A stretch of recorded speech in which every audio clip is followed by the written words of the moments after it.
Good evening. Good evening. That's that. That is college finished for the week. Today's Thursday. I'm not in college on Fridays, and it's St. Patrick's Day on Monday. So we've got Friday, Saturday, Sunday, Monday off of college. We are working Friday, Saturday, Sunday, off Monday. So we get a whole day off. Now I will be going to jiu-jitsu on Monday if it's on, which I hope it is. I'd say there's like an open mat or something on, and there probably won't be much people there, but I will be there. That is, I'd say I'll be there. But anyways, yeah, it's only 4 o'clock. I usually finish at 4, gym till 5, and then jiu-jitsu at 6. But I finished now. I had an exam in my last class, which was the allotted time was 90 minutes. I think it took me under 30. So we finished considerably early. So I went to the gym, got in there early. So we're finished early. So about 2 hours now until jiu-jitsu starts. It'll probably take me about 35 minutes, 45 minutes in and around to get to jiu-jitsu. So I'll probably chill in the car, do a bit of reading, and then head in for training. And then I've been trying to hit four jiu-jitsu sessions, 4 weight training sessions a week. And recovery wise, my body's has been able to do it. But time-wise has been an issue. I've been able to get the 4 jiu-jitsu sessions in, but I haven't been able to get the 4 gym sessions in because on Fridays I'm not in college, but I'm in work. I'm in work at 3, jiu-jitsu's at 12. So I usually go straight from jiu-jitsu home and then straight to work, which is fine. But that means I've got to go gym beforehand. It means I have to be in the gym for latest, I have to be in the gym. Absolutely latest the workout can start is 10:30. 10:30 till 11:30, and then quickly rush over. Ideally, the workout starts at 10. So, let's take the ideal scenario. Workout starts at 10. It means I need to leave my house at latest 9:30, ideally 9:15. So, leave my house 9:15, get up at 9:15. Probably be up about 7:30, which is usually what I get up at. So, I've got loads of time to get ready and go. That's fine. Problem is, my mom likes to go for coffee once a week with me, right? I also enjoy I like going for coffee with my mom, right? That's nice, yeah. Once a week we go get breakfast, get lunch, get coffee together, right? Catch up. And I usually do that on Friday morning because she works the weekends, I work the weekends. I'm in college during the week and training.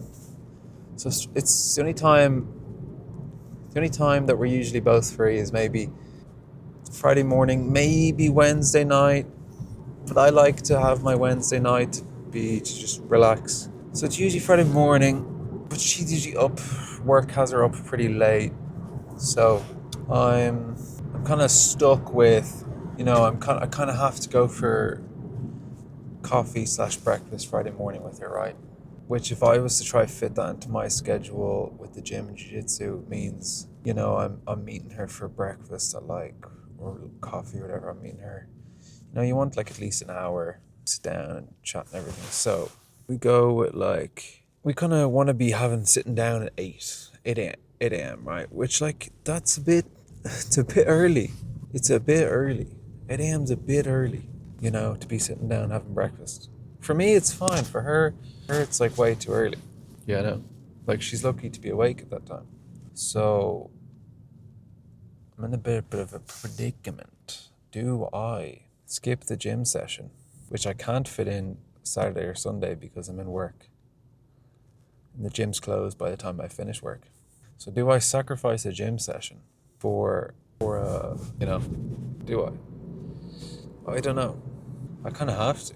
And the other option is, instead of having my 4th jiu-jitsu session of the week on Friday, I just do jiu-jitsu Monday to Thursday. Then I do gym Monday, Tuesday, rest Wednesday, and Thursday, Friday. So then on Friday, I can just do jiu-jitsu. I can just do gym. Gym at 12 till 1, no jiu-jitsu. than work. That's definitely an option. But I like having a Wednesday night, no training, nothing like that. So I don't know. I need to decide what I'm willing to sacrifice here. Which one I want to sacrifice. It's tough. It is tough.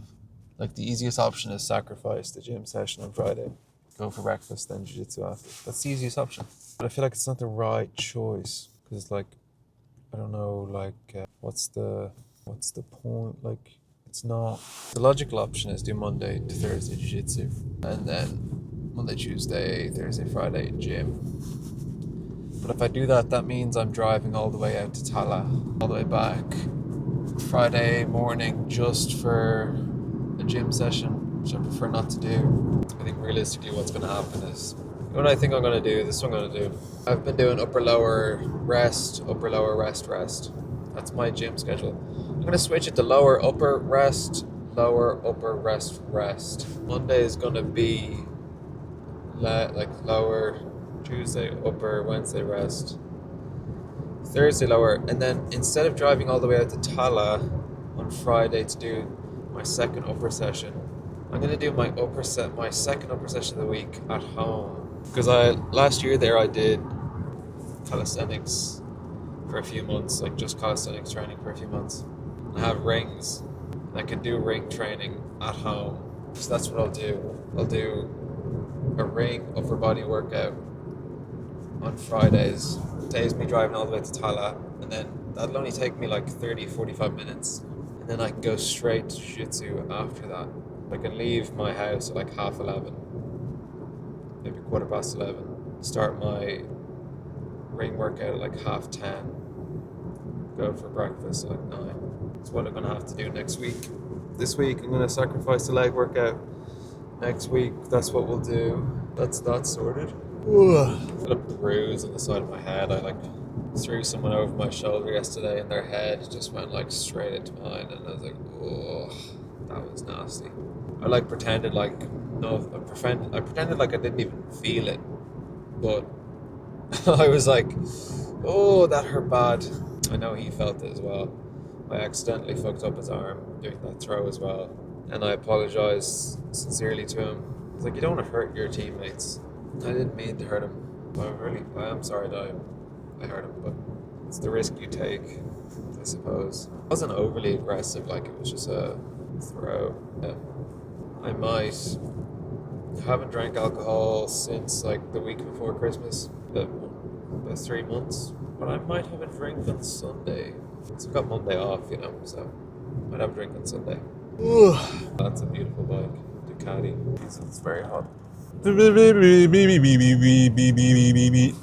Oh gee, that's my brain is rotting because it's tired. For like the last, I'd say 7 years, ever since I got shredded for the first time, and decide whether or not I want to be big and bulky or small and shredded. I just can't decide. It's so annoying. Like I'll cut down.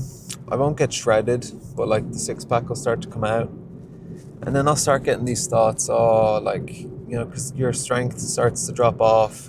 You start to feel hungry regularly, so you start to get these thoughts, and it's like, oh, you don't need to be shredded. It's unrealistic to maintain shredded all the time. It's unhealthy. You could be so much stronger. Just be big and strong and bulky. Like these are like the thoughts, the voices in my head, right? Then I stop tracking my calories. A few months goes by, maybe, and now I'm big and bulky. And I look in the mirror and I go, oh, this looks shit. Like, I can't even see my six pack. Like, this looks shit. You should be shredded. You'd be so much faster. You'd save money on food. It's healthier to be leaner. All these thoughts are popping in my head, right? And I've been like going in this cycle for like the past 7 years throughout my like weightlifting journey. Up and down, up and down, up and down, up and down. And like I've never been super shredded and I've never been super fat in those 7 years, Like I think the heaviest I've ever been is 94 kilos. And that was like me eating like really badly for like, I was on holidays, I was eating really bad, eating loads of unnecessary food. Got all the way up to 94 kilos. And like, I didn't look bad.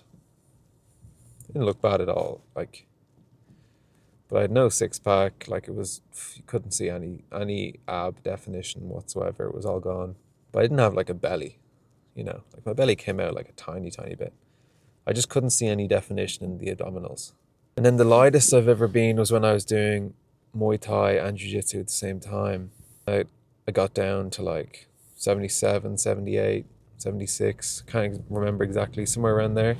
And that was the lightest I've ever been in those 7 years. And it's like, I can't decide which one I prefer.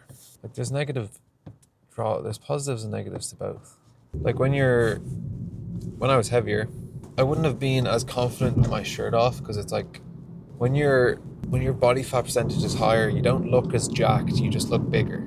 Like you just take up more space. Like when you're lean, you can see like veins and striations. You might be smaller, you might take up less space, your arms are smaller, your legs are smaller, everything's smaller, but you look more jacked because you can see the veins and shit, right?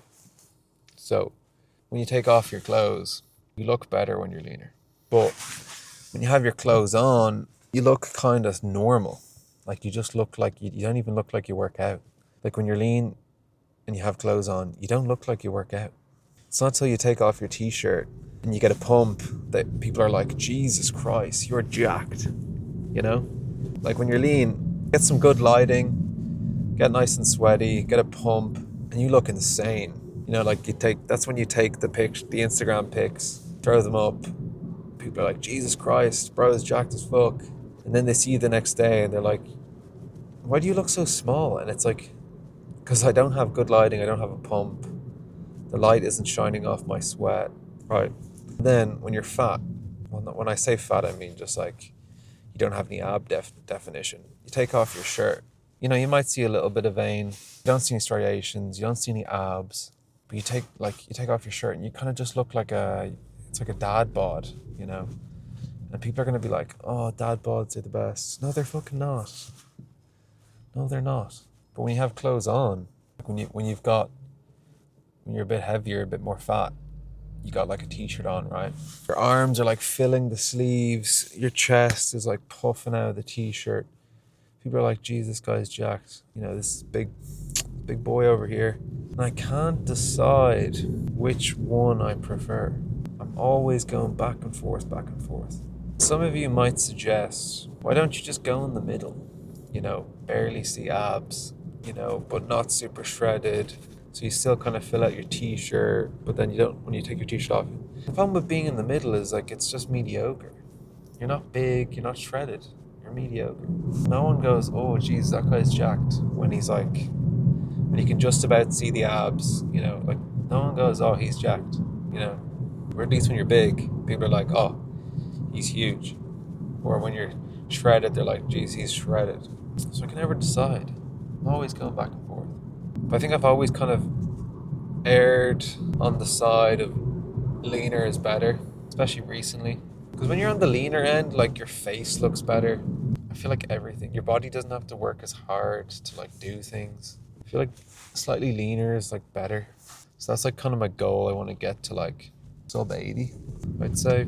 Sub 80 is when I've got like a nice, like I look pretty decent with my t-shirt off. But I'm not like starving the fuck out of myself. We'll just take it day by day, but I'm cutting down. There will be plenty of time when I get older to be a little bit fatter and bigger. Plenty of time. That's when when I am a dad, that's when the dad bod can come out, But for now, I'm gonna get those abs out. That's enough. It's enough waffle for me now for today. I'll see you tomorrow.